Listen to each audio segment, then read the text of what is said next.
చెప్పండి, ఇప్పుడు ఒకవేళ నిజంగా చెవెళ్లలో ఉప ఎన్నికలు వస్తే ఏ పార్టీ గెలిచే అవకాశాలు ఉన్నాయి అనుకోవచ్చు? ఆయన స్థానిక సంస్థల ఎన్నికలు కూడా రాబోతున్నాయి ఇంకో 2 నెలలు అయితే. మీరు ఆల్రెడీ సర్పంచ్ గా చేశారు కాబట్టి, సో బీఆర్ఎస్ కి ఇంకా క్యాడర్ ఉందని చెప్పేసి అనుకోవచ్చా? 100% బీఆర్ఎస్ పార్టీకి ఉంది. స్థానిక ఎలక్షన్ లో ఖచ్చితంగా బీఆర్ఎస్ పార్టీ అభ్యర్థులు గెలుస్తారు. ఇది కన్ఫర్మ్. ఎక్కడైనా సరే, చెవిలని కాదు, తెలంగాణ రాష్ట్రంలో మొత్తం కూడా బీఆర్ఎస్ పార్టీకి సర్పంచ్లు కానీ, ముఖ్య ఎంపీటీసీ కానీ, జెడ్పీటీసీ కానీ, ఎవరైనా సరే బీఆర్ఎస్ పార్టీ అభ్యర్థులు గెలవడం ఖాయం.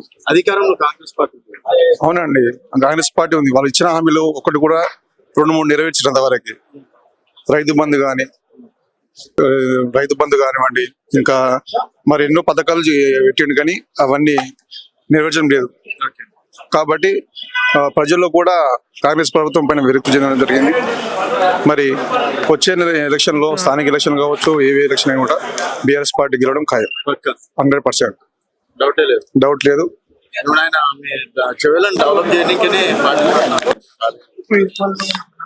ఇంతకు ముందు 15 సంవత్సరాల నుంచి కూడా అదే విధంగా ఉన్నాయి రోడ్లు చెవెళ్ళలో. ఇప్పుడు కూడా అదే విధంగా ఉన్నాయి. చూస్తాం, మారతాయా మారే ముందు చూస్తాం. బీఆర్ఎస్ పార్టీలో గ్రామాల్లో పొడి చెత్త కానీ, చెడు చెత్త కానీ, డ్రైనేజీలు, సీసీ రోడ్లు చాలా వరకు బీఆర్ఎస్ పార్టీ ఆధ్వర్యంలోనే జరిగినాయి. ఇది 100% నిజం.